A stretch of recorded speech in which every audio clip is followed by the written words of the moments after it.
The World Without Visas. Around the World with Valery Shanin.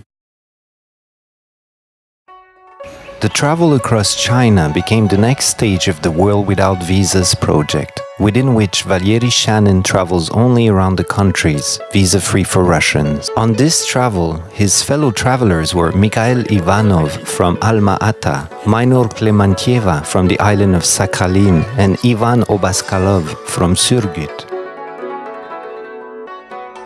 China, the Tea Way.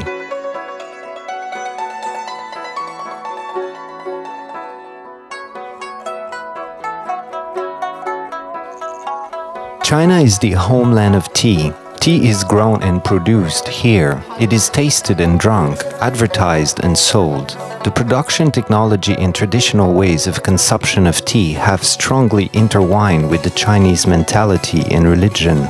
It is possible to understand it only in the context of the full structure of Chinese life. It will also become the main goal of our travel across the southern provinces of China, from Shanghai to Chengdu.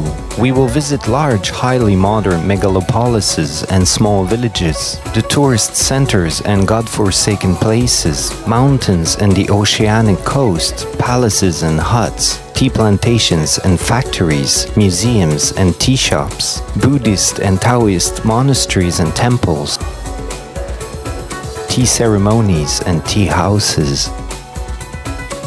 Everywhere where tea is grown, made and consumed. In China, it is done all over the place, so let's get on our way.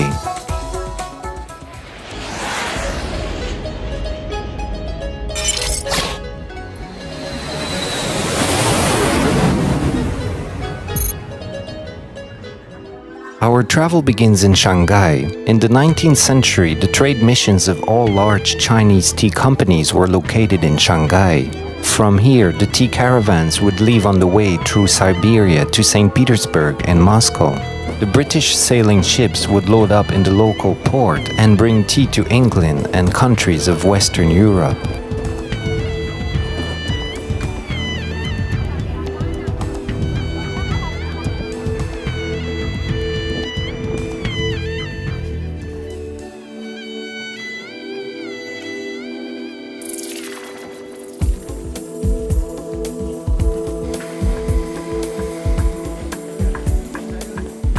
The consulates and trade missions of European countries opened in Shanghai. From here, they would carry tea, and from India to here imported opium.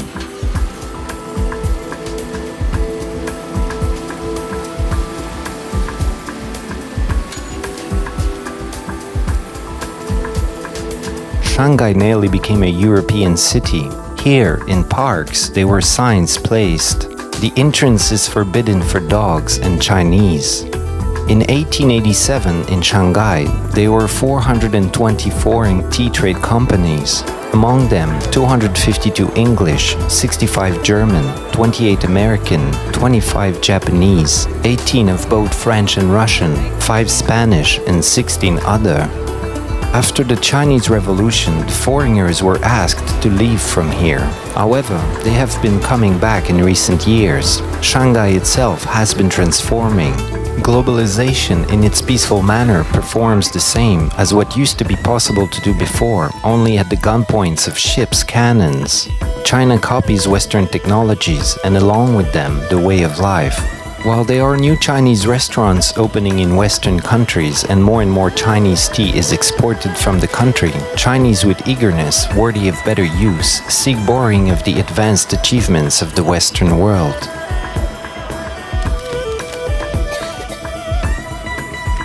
From Shanghai to Hangzhou, the capital of the Zhejiang province, it is about 200 kilometers. This distance is covered in 45 minutes only by the high-speed train Hukan.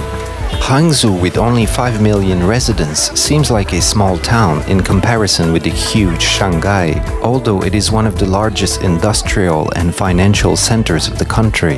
There are skyscrapers and the underground here and air polluted by the industrial emissions. But all of this is a little away from the old town. It is as though specially conserved, turned into the reservation for tourists. It is rather easy to orient oneself through the intertwining streets. It is only needed to keep the direction to the west. Sooner or later, we will meet the east coast of the Xihu Lake. The name means Western Lake in translation. According to one of the legends, the water comes to the lake from the mouth of the golden bull that lives at the bottom. Lei Fenta Pagoda, or the Pagoda of Six Harmonies, as translated from Chinese, rests on the top of the Nangpingshan Hill on the southern coast of the Western Lake. The southeastern part of the Western Lake is visible from the top of the pagoda. The park and the pond were laid at the base of the pagoda. Locals come here to meet each other, play dominoes, and to drink tea. There is no other way here. We will eat here, take glasses, we will try everything. Directly opposite the pagoda, there is the ancient monastery of Jingxi, resting on the hill slope, facing the Nanping Lake. It was founded in 954 by the local native, the famous monk Yunmin Yanshu. This monastery was one of the main Buddhist centers of all southern China. Many masters of the Caodun sect come from here. The adherents of Caodun pay special attention to the technique of consciousness purification. In particular, they practice a quite rare type of meditation, a walking meditation.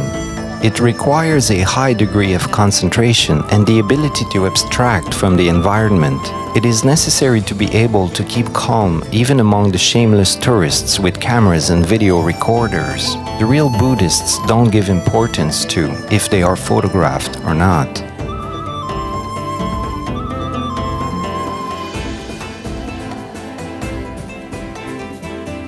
They are engaged not only in spiritual practices in this monastery, no less attention is paid to studying of the sacred texts. However, this type of bookwork requires the ability to abstract from the noise and the vanity created by numerous tourist groups. In this kind of nervous atmosphere, there is no other way than a cup of tea. The Museum of Tea is not only a museum building with an exposition, but also a real tea plantation. Besides the traditional exhibits that are here too, there is a huge number of modern multimedia means in the museum.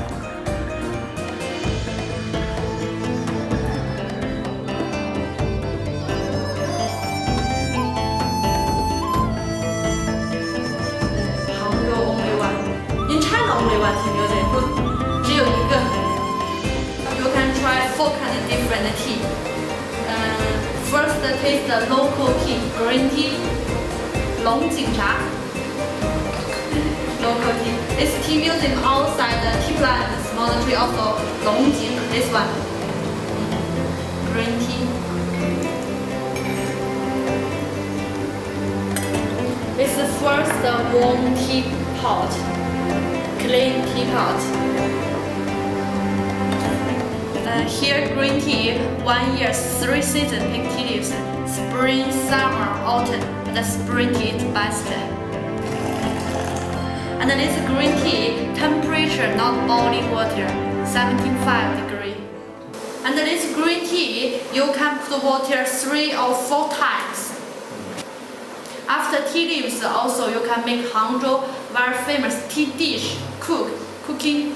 Green tea mix shrimp altogether. Also you can eat tea leaves. Because green tea inside a lot of vitamin C, vitamin E, very good for skin. Green tea, 1 egg white, a little honey, mix all together, facial mask. And the best quality green tea, this color, no strong, very light color, but taste strong, a little sweet quality. Actually, it's green tea. First smell.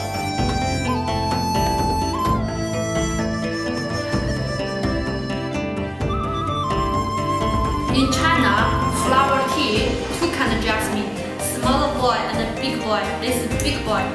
Outside is white tea leaves, inside is 2 kind of flower. This is inside 2 kind of flower, jasmine flower and Tibet flower.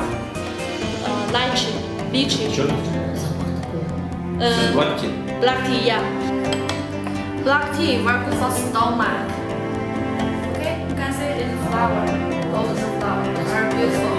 Yeah. 5 times. And further, during the tea ceremony, the main attention of the narration, while talking about new kinds of tea, was about the advantages for health and how many times it is possible to cook the tea leaves.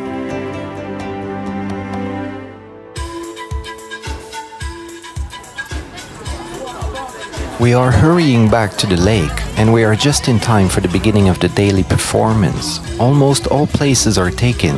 Today, as well as hundreds of years ago, sunset is live. People come to look at it.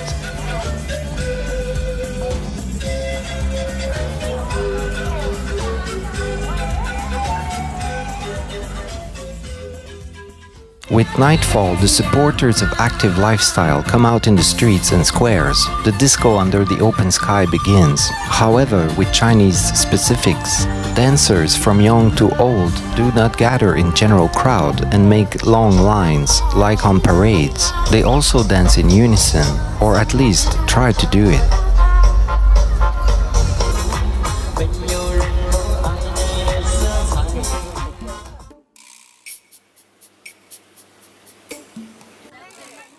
Chengdu, the capital of the Zhejiang province, and the local Zhejiang cuisine is one of the 10 main cuisines of China.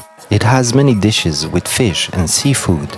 They cook well and cheap always and everywhere, but there are sanitary problems here. It is better not to drink tap water and not to eat raw products. It is even best to see with your own eyes in what kind of conditions and how exactly the food was prepared. The same comes to tea. It is also cooked directly in the shops, in front of potential buyers and gapers. The local type of tea, Xihu Longjing, has a very long history.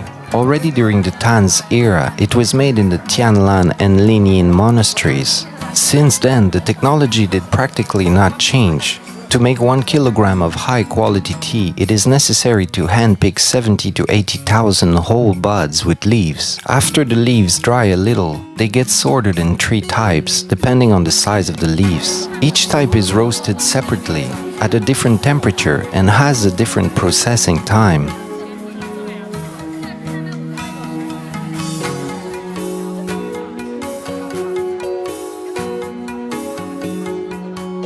Already in ancient times, in China, there were huge pantheons created that had thousands of gods and divine patrons. Most often their places of living were considered to be the mountains.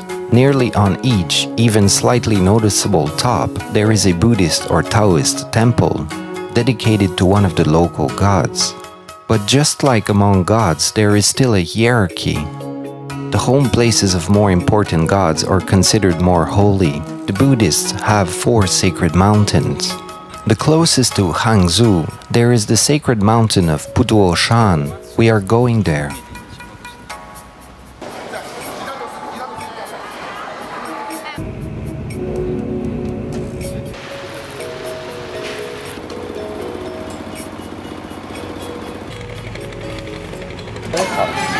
모스크바 저의晚上，中国人讲，是这样吧？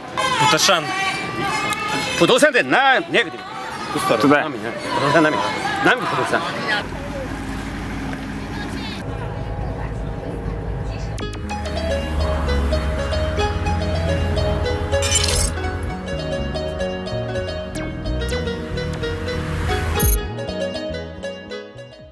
In the initial Buddhism, in the Hinayana Buddhism, the redemption of human from fetters of sufferings and achievement of nirvana were the result only of his own efforts and persistence. Even Buddha, who was considered, however, more advanced, was still a human and could help only with advice and by being an example. In the Mahayana Buddhism that was spread in China, the person can count on the help from above. So first, the historical Shakyamuni Buddha turned into God, and then he appeared to be just one more in the assembly of gods. Besides the gods in the Buddhist pantheon, bodhisattvas have appeared. They are something like Christian saints. The island of Putuoshan is the place of worship of the Indian Bodhisattva Avalokiteshvara.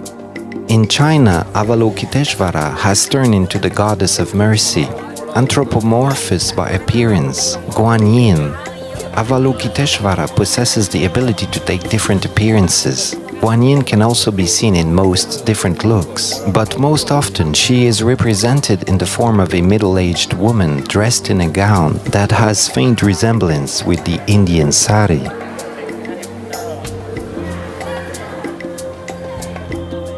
The huge statue of the goddess was established on the rock at the southern tip of the island. By the size, it only concedes to the well-known Statue of Liberty in New York, 33 meters against 46. Guanyin protects from different misfortunes, but she is exceptionally good at promoting a childbirth. Practically all women worship her for this reason. Some pray to become pregnant, others to successfully give birth, the third to protect their children from misfortunes. To deserve the grace of the Goddess of Mercy, Chinese also come to the Putuoshan Island.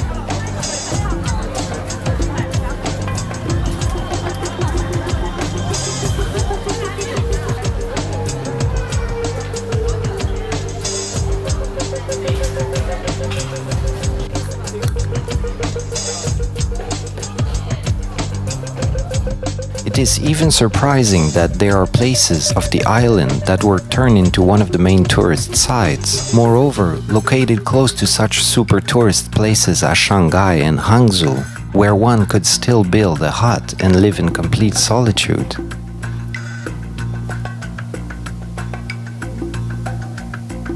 There are no problems with hotels on the island. For any taste and budget, staying overnight in tents is not accepted on the seashore here.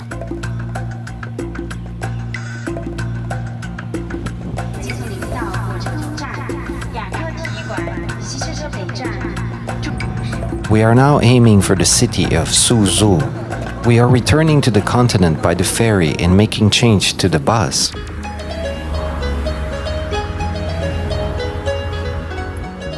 We have arrived to Suzhou already after dark. Fortunately, it is easy to find a hotel here, and you won't starve to death. Suzhou, one of the oldest cities of the valley of Yangtze, it was founded about 2,500 years ago. There are three religions in China: Confucianism, Taoism, and Buddhism. The Confucians teach that it is necessary to live according to the strict rules of etiquette, and the most honorable and prestigious profession, the profession of an official. The higher the rank, the more grace one receives. The Taoists, on the contrary, call for disengagement and spontaneity, for withdrawal of oneself from the dense cities into the woods and mountains closer to nature. The Buddhists generally suggest to be released from the extremities and to think only of enlightenment instead of everyday vanity.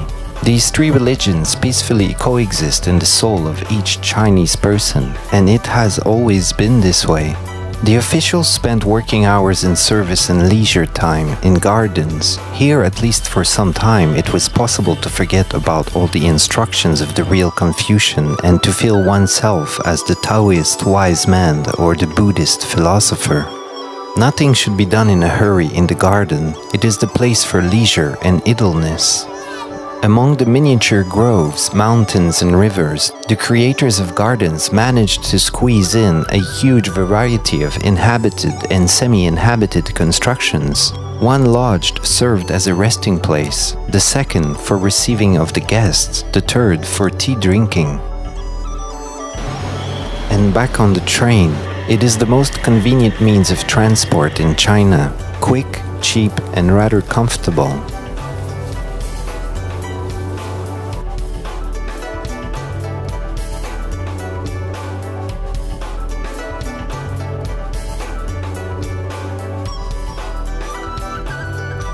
The railway station in Nanjing is located on the opposite bank of the Xuanwu Lake from the walls of the old town. The wall that was once surrounding the whole old town around its perimeter was the longest and most impressive of all Chinese fortifications. With its length of about 33.5 kilometers, it used to reach the height of 12 meters. Only rather small part has remained until our days, and the majestic gate of Zonghua, the biggest gate of the city. The majority of the architectural and historical monuments that remain until now is located not in the center of Nanjing, but in its suburb. Nanjing has a very complicated and confusing subway system. It's hard to understand it at once. It is only in Chinese. The Purple Mountains, overgrown with dense wood, are more similar to hills. Their maximum height is only 448 meters above sea level. There was the summer palace of the Chinese emperor here. It was here that tea was introduced to the court etiquette for the first time. This promoted an active distribution of the original drink, first in the environment of officials and later among simple people. What has remained from the imperial palace? Almost nothing. Only the stone foundations of some buildings and the majestic stone gate and the huge park. There are many functioning temples in the park. The majestic tombs of the Chinese emperors have also remained.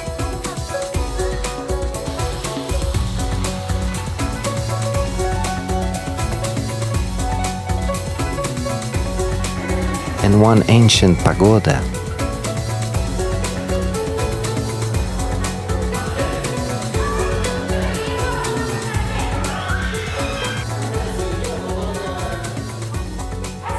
В Нанхине мы прервали свою традицию, которая у нас сложилась в первую неделю. Есть только один раз в день по вечерам. Сегодня посреди, можно сказать, рабочего дня попали в ресторан. Есть только одна надпись на английском языке, что ресторан вегетарианский. In Nanjing, we have interrupted our tradition that developed during the first week of travel to eat only once a day in the evenings. Today we got to the restaurant during the working day. There is only one sign in English that the restaurant is vegetarian. All menu is written in hieroglyphs. Therefore, we ordered something random. The result received: cucumbers, soya tofu, mushrooms and potato. So we shall be eating at daylight for the first time, with sticks, of course. We are eating everything with sticks, or trying at least. This is how it goes. Едим все чисто палочками, вернее, пытаемся. В таком духе. If the concept of reincarnation is applicable to architectural constructions, the same as to people, then the majestic mausoleum of the founder of the Chinese Republic, the Generalissimo Sun Yat-sen, became the reincarnation of the imperial palace. They chose the best place for it, on the slope of the Purple Mountains, facing the city. The wide marble staircase of 392 steps leads to the mausoleum. Many people keep coming here to express their respect to the founder of the Chinese Republic. And back on the train, not the high-speed one this time, the regular one. Tickets are sold without seats assigned, as in the electric trains. If there are many people, those who came late have to stand in the aisles and at the end of the railway car vestibule. This is how we'll need to go for 3.5 hours.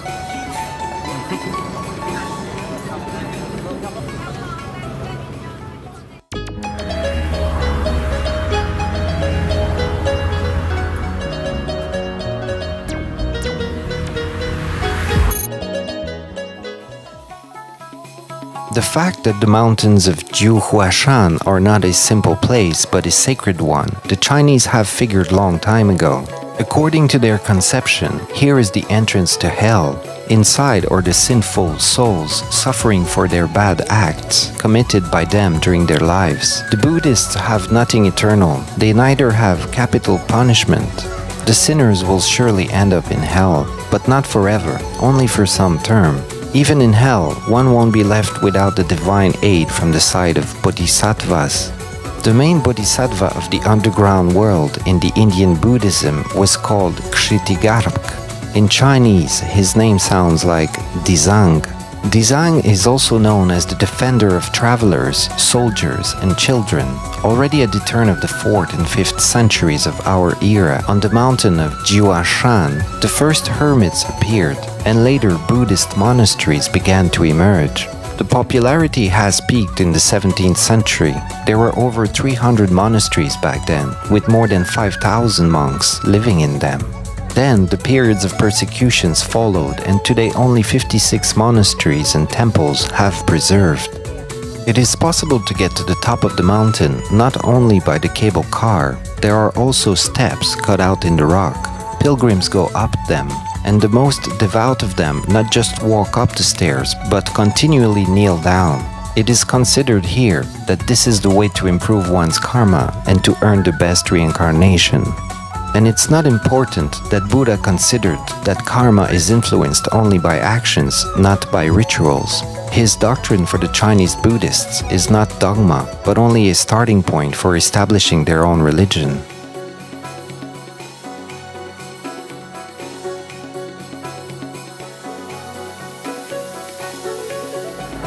The next aim, the Huangshan Mounts.